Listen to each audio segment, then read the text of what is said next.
you very much. Thank you. Next up is Jared Christian, and Benjamin Robinson will be following. Welcome to committee. Thank you, sir. Good afternoon. It's been a long day. We're only halfway through. Yeah, you'll get there. I have faith. Well, thank you for the opportunity to testify today. My name is Jared Christian. I'm a father, a veteran, and a product of Ohio's schools, public schools. I grew up in rural Ohio, as the gentleman said earlier, often couch surfing through Appalachia, where I'm from. I grew up in a working poor family, and school wasn't just where I learned. It was where I ate. It was where I felt safe. And it was where I was given a shot at something greater. I owe everything to those who believe every child deserves opportunity. And parts of House Bill 96 take those opportunities away. It shifts public money into private hands, placing a corporate tax man between our children and their future. It makes their chance in life dependent on someone else turning a profit. This bill places schools that serve every child with private programs. This bill replaces schools that serve every child with private programs that don't answer to the public and don't serve the community as a whole. There's a quote from Stephen Jay Gould, who studied Einstein's brain. He said that I am somehow less interested in the weight and convolutions of Einstein's brain than in the near certainty that people of equal talent have lived and died in cotton fields and sweatshops. And that's what this bill risks. Brilliance left behind. Not because they lack talent, but because we failed them. I doubt that any of us dreamed growing up that we would take away opportunity from children, and yet here we are, considering a bill that would do exactly that. Every child deserves to feel safe, valued, and seen. This bill says that some are worth the investment and some aren't, because private schools don't have to accept everyone. And when we say that to children, out loud or through legislation, they hear it and they know. We can't let private interests walk away with our children's futures in their pockets. Public education isn't a burden. It's a promise that where you're born doesn't decide what you're worth or what you can become. So please revise the budget portion of the education bill in House Bill 96 and fully fund our public schools. Protect the promise of a brighter future. I'll end with the words of Mr. Rogers. It's great to be able to stop when you've planned something that's wrong and be able to do something else instead. And this bill is wrong, but you can stop. You can do something else. And what a good feeling that would be, not just for you, but for every child who sees you choose differently. Thank you. Thank you very much for your testimony. Are there questions? I have one question relative to some of your testimony. Yes, sir. So for schools on the private side, Yes. for students who are using the Ed Choice Scholarship program here. So for parents who decide that the public school is not doing the job that they expect, Yes.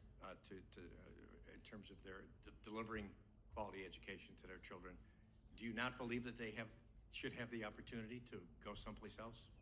Absolutely, they should. Okay. But we don't build private parks if you don't like the public park. We don't purchase someone a new private car if they don't like their car. We talk a lot about parental choice, but we often ignore the basics of parental responsibility. I have a son, and he is in 4th grade, and he reads at a 6th grade level, and next year he's doing advanced math. He's doing 2 years squashed into one. Why? Because I sit down with him at the computer. I sit down with him with a book, and we read and we talk. I can't say that every parent has time for that because we see that things are difficult. Life is difficult. I grew up in a difficult way. But you do believe in parental choice for education, particularly if a school is not serving the needs of the student. I believe that if we have public schools, we can reevaluate leadership, reevaluate teachers or their pay, or figure out what's going wrong. We have major public schools in Ohio that have been failing for as long as I can remember. Mm-hmm. And we continue to spend a lot of money, and students are moving away from them and going someplace else because Certainly. they have the choice to do so. Did we hear earlier, though, that Ohio used to be 4th in public education, and now we're 38th? And how long a time? Well, we're not happy with the results that we're seeing in test scores for sure. I can certainly agree with that. But Okay. what do we do? Why would we take funding from something that we feel is failing rather than just evaluate the programs that they offer or the way that they're implemented? Where I come from in the Cleveland City schools, they've been doing that for decades. And they've been reevaluating and trying different things. and yet they're one of the most, if not the most expensive school system in Ohio. And so sometimes they just don't work for any number of reasons, and parents in Cleveland should have a choice of taking their kids to a parochial school or some other private enterprise. We owe it to the students to let them get a quality education wherever they have to go. No, I certainly agree with that, but I don't feel like I should pay for it. Okay, but the parents are paying taxes as well, so. It's because we all live in society together, Yes. right? And we're all responsible to make sure that when your child grows up next to mine, that mine is good and yours is good. Okay. Any other questions? Yes, Senator Ingram. Thank you, Mr. Chair. I appreciate your coming to testify, and of course, humble means and the whole notion that public education versus private education, and unfortunately, we've turned it into a versus, and it should not be. People do make choice. They've been making choices for many, many years. We did not have vouchers until 1997. So those options were not there, and even then, they weren't there open for everyone. And I assure you that many people still sent their children to private institutions.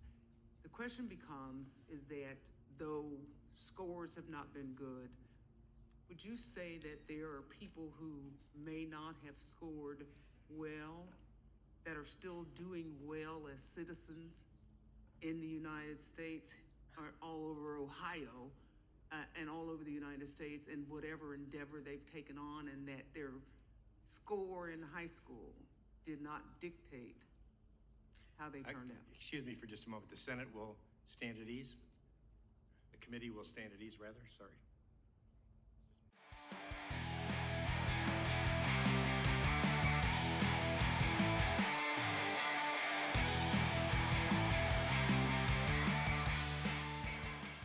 Sorry, please go ahead. It's okay. Would you like the senator to repeat her question? Oh, I got it. I remember it. Thank you. It is obviously only anecdotal evidence, but I believe I graduated high school with a 1.6 GPA. Afterward, I joined the military. My first couple of years, I was a flight deck fueler on an aircraft carrier during Operation Iraqi Freedom. My last 3 years, I became a meteorologist and oceanographer. I was able to bypass a secondary school that would have taken months of training to become a forecaster. I am currently, without a college degree, a software engineer. So I believe that your scores in school do not dictate who you are or what you can achieve. I can't speak for everyone, obviously, but I think I'm doing fairly well. Thank you. Great. Well, thank you very much, and thank you for your service. Thank you, sir. Well, for sure. Thank you very much.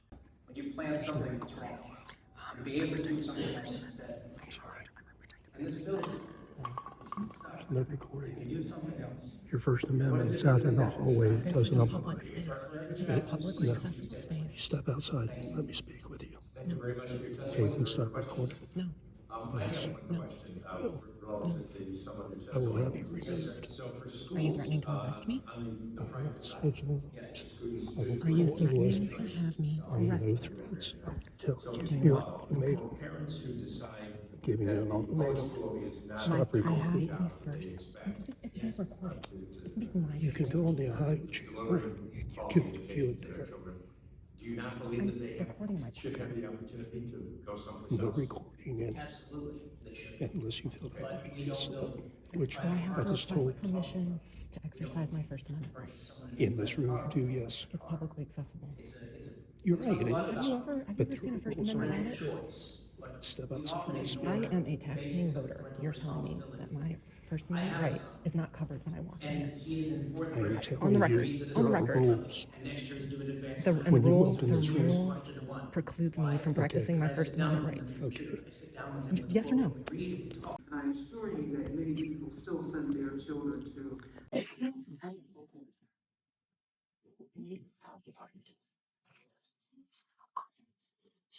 Oh, please back up. No. I will leave, but back up.